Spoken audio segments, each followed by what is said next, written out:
Carrick Buterin turned nearly white under his oil and smoke, for he was an Aleut, and Aleuts are not clean people.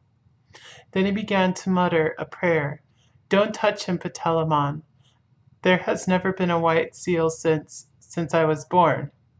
Perhaps it is old Zaharrof's ghost. He was lost last year in the big gale." "I'm not going near him," said Patalamon. "He's unlucky. Do you really think he is old Zaharrov come back? I owe him for some gull's eggs."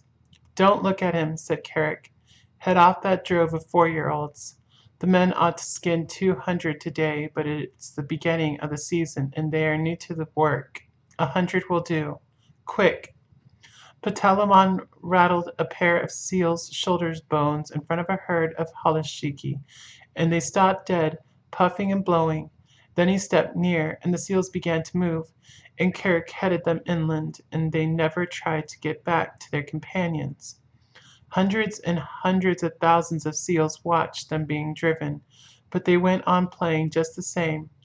Kotick was the only one who asked questions, and none of his companions could tell him anything, except that the men always drove seals in that way for 6 weeks or 2 months of every year. "I'm going to follow," he said. His eyes nearly popped out of his head as he shuffled along in the wake of the herd. "The white seal is coming after us," cried Patalamon. "That's the first time a seal has ever come to the killing grounds alone." "Sh! Don't look behind you," said Carrick. "It is Zaharrof's ghost. I must speak to the priest about this." The distance to the killing grounds was only half a mile, but it took an hour to cover, because if the seals went too fast, Carrick knew that they would get heated, and then their fur would come off in patches when they were skinned.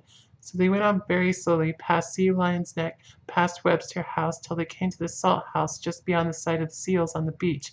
Kotick followed, panting and wondering. He thought that he was at the world's end, but the roar of the seal nurseries behind him sounded as loud as the roar of a train in a tunnel.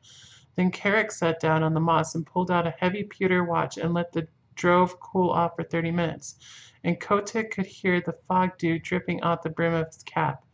Then 10 or 12 men, each with an iron-bound club 3 or 4 feet long, came up, and Carrick pointed out 1 or 2 of the drove that were bitten by their companions or too hot, and the men kicked those aside with their heavy boots made of the skin of a walrus's throat. And then Carrick said, "Let's go," and then the men clubbed the seals on the head as fast as they could.